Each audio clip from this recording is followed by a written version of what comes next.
Hey guys, and welcome back to Mika Reacts and Reviews, where we react and review to things on the internet. Same day, same shirt, different video. And today we are returning to Bill Maher, and he's going to be doing his new rule segment that he does, and it's called New Rule: The Woke Olympics, Real Time with Bill Maher, HBO. And this was uploaded 4 days ago and already has almost 2 million views and 52,000 likes.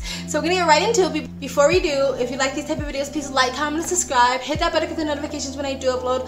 All that really does help with the algorithm, guys. And if you'd like to support the channel even further, you can donate. My PayPal me link is in the description box below and also in the comment section. It helps, but you don't have to. Just like, comment, and subscribe. And also, if you do donate, feel free to put a reaction suggestion in your memo section. If you decide to donate, but you don't have to, you can just sit back, relax, and enjoy the video. Alright, let's get right into it. And finally, new rule, please don't make the Olympics into the Oscars.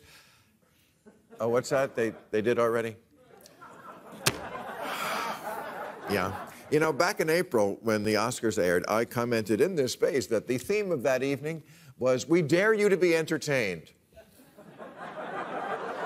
lest your mind waver for a few hours from thinking about the sad things and bad people in the world." Well, thank God we found some of those bad people in the Olympics now, and not a moment too soon. The director of... No, that was sarcasm. The director of the opening ceremony was fired hours before... Before the event, because they found out there was a Holocaust joke in a comedy routine he did decades ago. Well, you know, context is everything.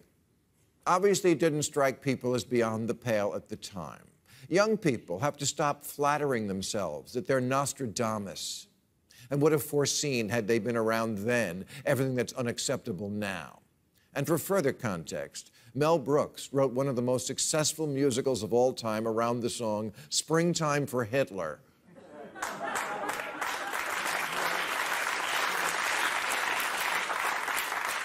Why do we allow the people who just want to bitch to always win? Days before that firing, the opening ceremony's musical director was also forced out because someone dug up an interview with him from 1994 where he admitted to bullying classmates as a child. As a child.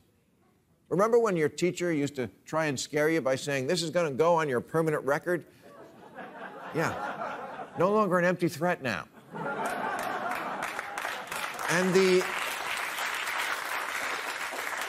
And the creative director of the entire shebang, of the whole Olympics, got shit-canned because he once made a fat joke in a private conversation.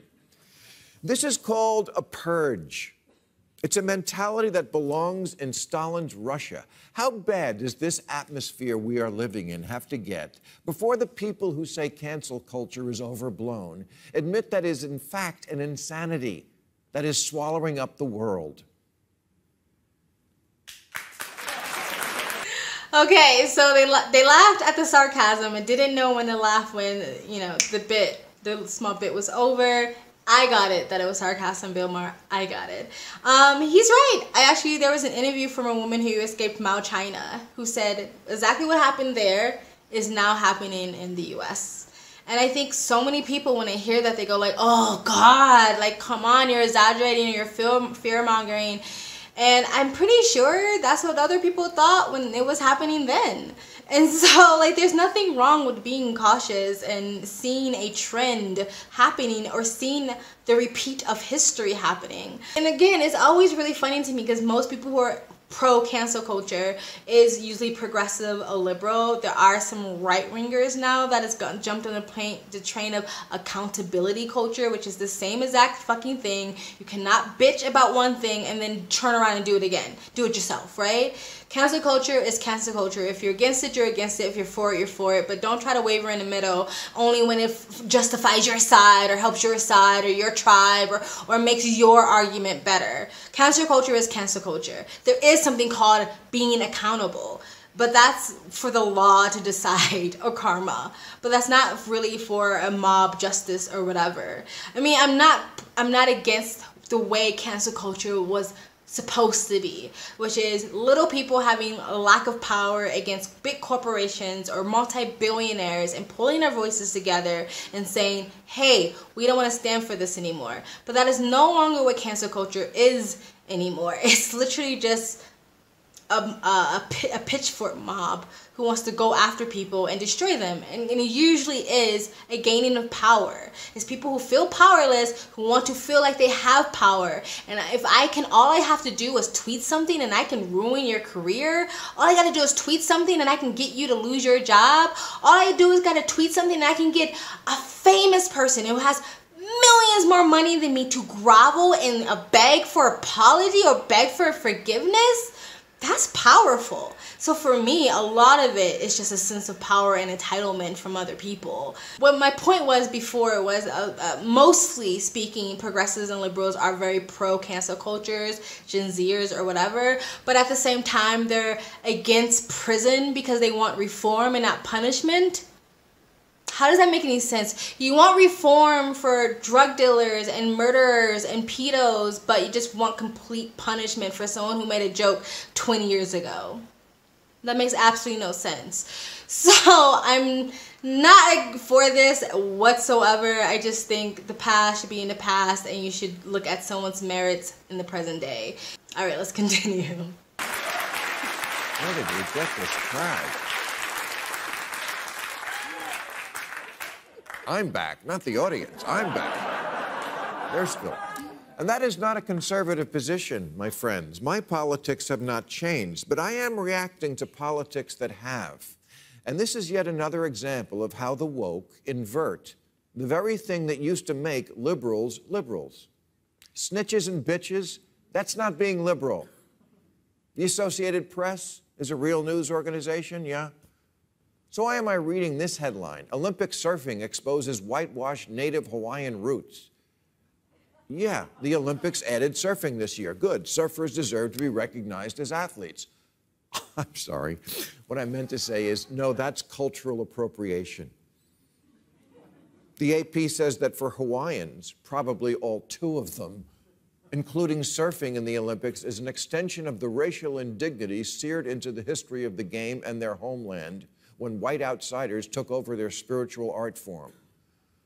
Or just people having fun in the ocean.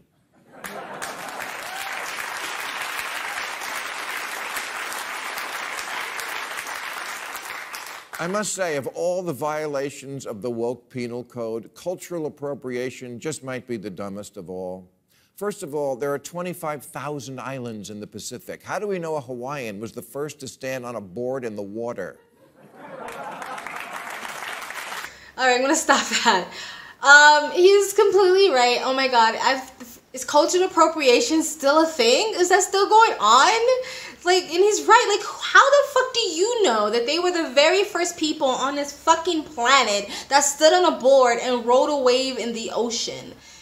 There's no such thing as cultural appropriation. It's the same thing when people are like, oh, but black people wore braids. No, there's different cultures all around the world throughout the fucking history of the planet who will put braids in their hair. So it's oh my God. I feel Bill Maher's pain here because, again, when I see stuff like this, it just makes me go like, I lose hope in humanity. I really do. There's so many bigger things to worry about than sit there and spend your life trying to like comb through issues to point them out so you can see like you're super fucking woke in virtual signal. Like, it's utterly mind-blowing to me, and I am almost completely 100% sure that most Hawaiians don't give a fuck.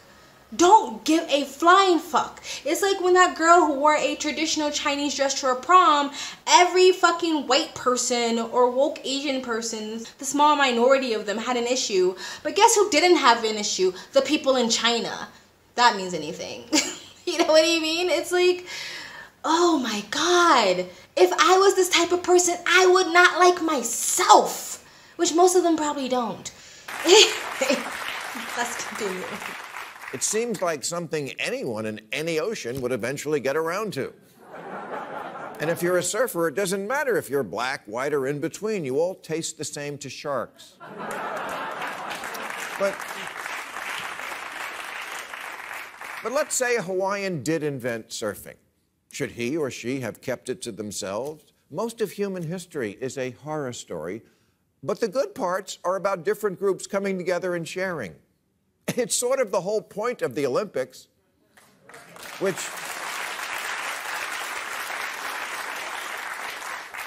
itself comes from Greece, where wrestling was invented as a way for completely heterosexual men to get to know each other. Badminton has roots in India. Tennis comes from France. Skiing from Scandinavia and Taekwondo from Korea. Judo was appropriated from the Far East and skateboarding from the far out. What is this new rule that the first thing to do, that the first to do something, are the only ones who get to have it? Jewish people spent most of their history wandering, but when they see other people milling around, they don't say, "Can you not? That's sort of our thing."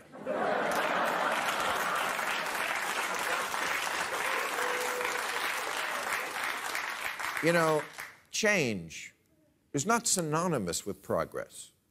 Newer doesn't automatically mean better. This new idea that each culture must remain in its own separate silo is not better. It's not progress. And in fact, it's messing with one of the few ideas that still really does make this melting pot called America great.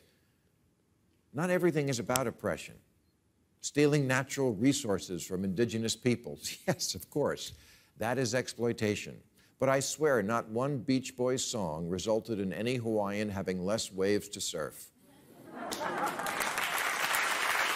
Yeah, I totally agree with him. And if tennis really does come from France, I'm sure no one's going to tell Venus and Serena that they're not allowed to play because that's cultural appropriation. Most people just pick and choose whatever makes their argument better. But yeah, like, it's really funny how, again, for the most part, liberals and progressive, you know, they promote the idea of diversity, which I like diversity. I know some of my conservatives and stuff like that don't really like the idea of that, or pushing that as something to be the top tier of importance. But I like the idea of diversity, and so you can't sit there and say, like, we want to all be together but separate. You know what I mean? When you have diversity, when you have a melting pot of cultures, there is going to be cultural sharing. That is just a natural thing. And so it's just really weird. It's like, I want diversity, but I would also want everything to be separate, in their own little bubbles. And again, I know I'm going to mention it again. I travel, I live abroad, and for the most part, when you participate in other people's culture, they like it. They're happy to share it with you. They're proud that you're trying to learn their history and learn their languages, and they'll help you put on their garments to participate in whatever ceremony that's going on. I very rarely come across the point where the locals are like, why the fuck are you trying to speak our language and eat our food?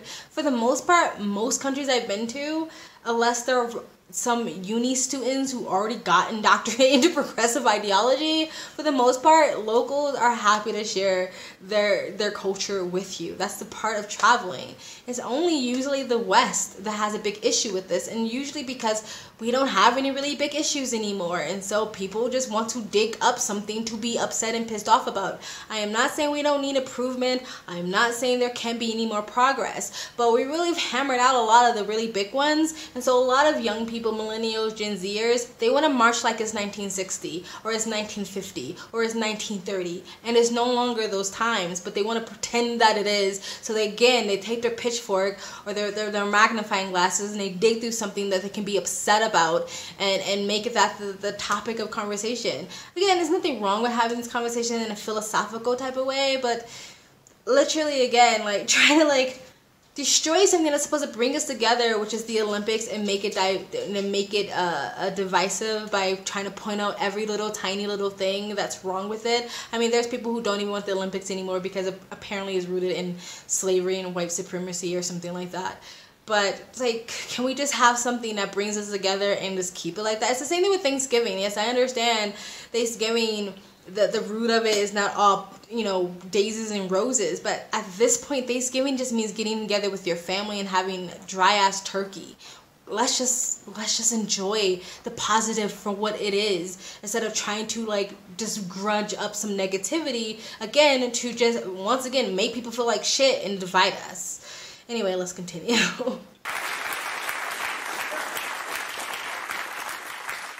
Not one African record buyer stopped purchasing local music after Paul Simon made Graceland. But lots of white buyers in America were turned on to and then bought African music.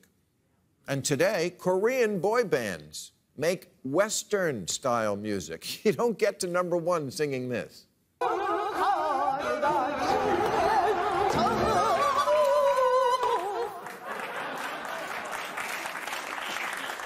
And that's the great thing about cultural mixing. It makes things better for everyone. BTS can be a hit in America, and I can get kimchi on a taco. Isn't that better than everyone walling itself off from outsiders? I thought walls were supposed to be bad.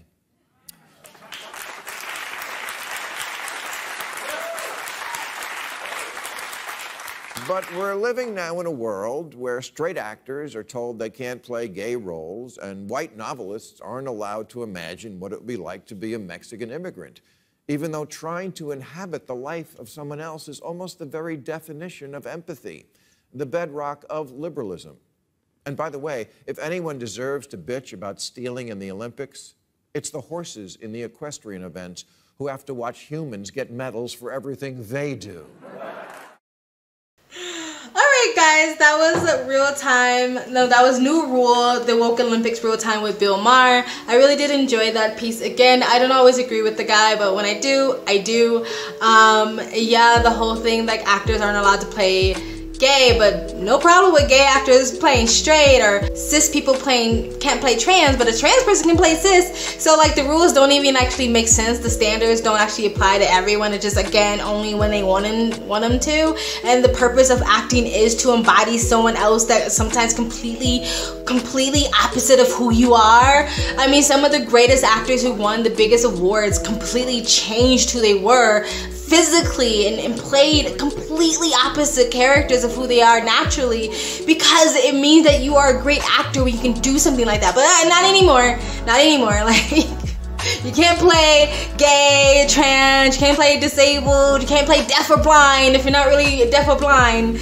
It just take the fucking fun out of everything. And again, he mentioned the cultural sharing of things because of diversity and stuff like that, which again, I love stuff like that, but also the left kind of wanting to have some sort of division but then claim diversity at the same time. And he's right, you have to kind of have a human connection and human interactions to develop empathy. And so like they want white people to understand the black experiences but don't actually enjoy any of them, because that's wrong.